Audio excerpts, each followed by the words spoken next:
સૌને નમસ્કાર. આપ સૌનું મારી ચેનલમાં હાર્દિક સ્વાગત છે. આજે આપણે સંજ્ઞાના લિંગ અને વચન વિશે માહિતી મેળવીશું. ભાગ 1માં આપણે સંજ્ઞાના લિંગની સમજ મેળવીશું અને ભાગ 2માં વચનની માહિતી મેળવીશું. લિંગ. ગુજરાતીમાં લિંગ 3 છે: પુલ્લિંગ, સ્ત્રીલિંગ અને નપુંસકલિંગ.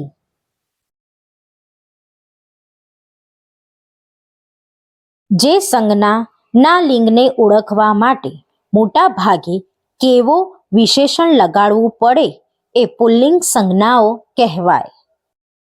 ઉદાહરણ તરીકે પંખો, ઘોડો, કૂકડો, ગોળો, લોટો, હથોડો, દરિયો વગેરે. અહીં દરેકને છેડે ઓ પ્રત્યય લાગ્યો છે. જેમ કે પંખો તો પંખો કેવો, ઘોડો કેવો, કૂકડો કેવો, ગોળો કેવો. આમ દરેક શબ્દની પછી અહીંયા ઓ પ્રત્યય લાગ્યો છે, માટે આ બધા શબ્દો એટલે કે આ બધી સંજ્ઞાઓ પુલ્લિંગ સંજ્ઞાઓ કહેવાશે. હા, પણ ક્યારેક અંતે ઓ પ્રત્યય ન લાગે છતાં પણ તે સંજ્ઞા પુલ્લિંગ હોય છે. ઉદાહરણ તરીકે પવન, હાથ, કાગળ, હાથી, મણી, ચંદ્ર, વેપારી, સિંહ, રંગ, રૂમાલ, માણસ, નિબંધ વગેરે શબ્દો.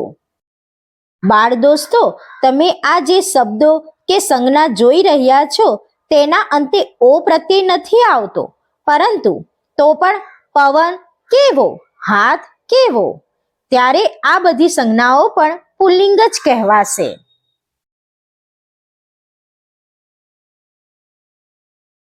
સંજ્ઞાના લિંગને ઓળખવા માટે મોટા ભાગે કેવી વિશેષણ લગાડવું પડે એ સ્ત્રીલિંગ સંજ્ઞાઓ કહેવાય.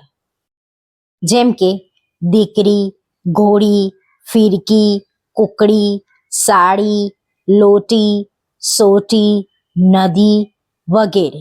અહીં દરેકને છેડે ઈ પ્રત્યય લાગ્યો છે. હા, પણ ક્યારેક અંતે ઈ પ્રત્યય ન લાગે છતાં પણ તે સંજ્ઞા સ્ત્રીલિંગ હોય છે. જેમ કે રાત, જાત, યાત્રા, વસ્તુ, જડો, ઝાડ, વહુ, ખીર, હિંમત વગેરે. મિત્રો, અહીંયા જે શબ્દો મૂકેલા છે, રાત કેવી, જાત કેવી, યાત્રા કેવી, વસ્તુ કેવી, માટે આ બધા શબ્દો સ્ત્રીલિંગ સંજ્ઞાઓ કહેવાશે. જે સંજ્ઞાના લિંગને ઓળખવા માટે મોટા ભાગે કેવું વિશેષણ લગાડવું પડે એ નપુંસકલિંગ સંજ્ઞાઓ કહેવાય. ઉદાહરણ તરીકે મરચું, છોકરું, જાંબુ, લીંબુ, કૂતરું, બારણું, ઝરણું વગેરે. અહીં દરેકને છેડે ઉ પ્રત્યય લાગ્યો છે. હા, પણ ક્યારેક અંતે ઉ પ્રત્યય ન લાગે છતાં પણ તે સંજ્ઞા નપુંસકલિંગ હોય છે. ઉદાહરણ તરીકે શહેર, તેજ, સાપુતારા, પાણી, નાક, વાદળ, લોહી વગેરે. આ બધા શબ્દોની અંતે ઉ પ્રત્યય નથી, તો પણ શહેર કેવું, તેજ કેવું, સાપુતારા કેવું, આમ આ બધા શબ્દો નપુંસકલિંગ સંજ્ઞાઓ કહેવાશે.